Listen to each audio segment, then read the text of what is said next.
Exercice numéro 1. On considère le circuit suivant. Grand 1. Premièrement. K2 étant ouvert, on ferme K1. Petit a. Quel est le phénomène observé? UTB. Calculer la capacité du condensateur, sachant que l'énergie maximale emmagasinée par le condensateur est égale à 72 10-6 joules. Petit c. Déterminer la charge Q du condensateur portée par l'armature A, précisée sans signe. Deuxièmement, le condensateur étant chargé, on ouvre K1 à l'instant t égale à 0, on ferme K2. Quel est le phénomène observé? Petit a. Petit b. Quelle est la nature des oscillations de circuit? Justifier la réponse. Petit c. Établir l'équation différentielle en fonction de Q de t. Petit t. Exprimer l'énergie totale du circuit en fonction L, C, I et Q. Petit e. Montrer que l'énergie n'est pas constante.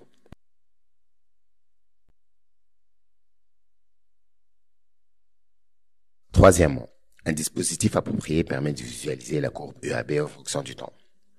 Petit a. Déterminer la valeur de la pseudo-période t. Petit b. Calculer l'énergie dissipée par V joules entre 0 et 2t.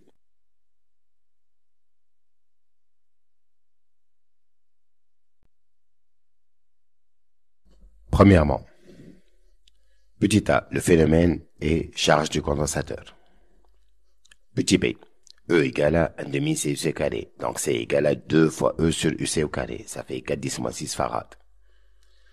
Petit c, d'après la loi des mailles, on a UC égale à E, donc Q sur C égale à E, donc Q égale à C fois E.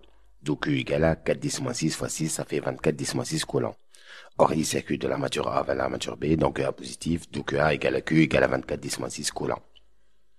Deuxièmement, le phénomène mis en jeu est oscillation électrique libre.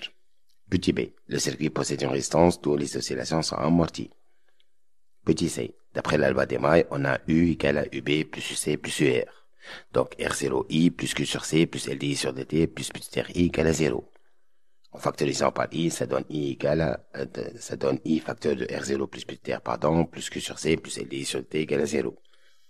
En remplaçant I par dérivé de Q sur DT, ça donne donc R0 plus petit r dérivé de Q sur dt plus Q sur C plus L d carré Q sur dt carré égale à 0. En divisant par le terme L, ça donne d carré Q sur dt carré plus R0 plus petit r sur L dQ sur dt plus Q sur LC égale à 0.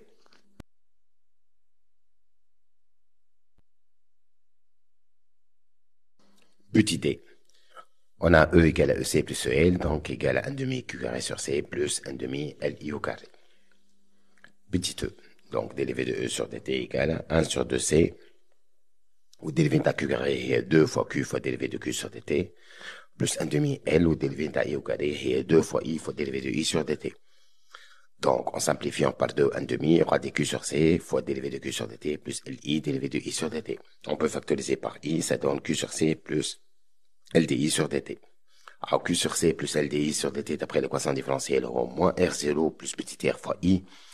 Donc, dérivé de E sur dt égale à moins R0 plus petit r I au carré. Dérivé de E sur dt, donc on remarque les différents zéros, donc l'énergie n'est pas constante. Troisièmement, petit a, d'après le graphe, on a t égale à 10 millisecondes. Petit b, ET égale à EC plus EL. Alors, EC بشكل la courbe UC بشكل 1 demi C UC au carré plus 1 demi LI au carré. Pour t égale à 0, on a UC égale à UC max 0 et I égale à 0. Donc, E t égale à 0 est égal à 1 demi C UC max 0.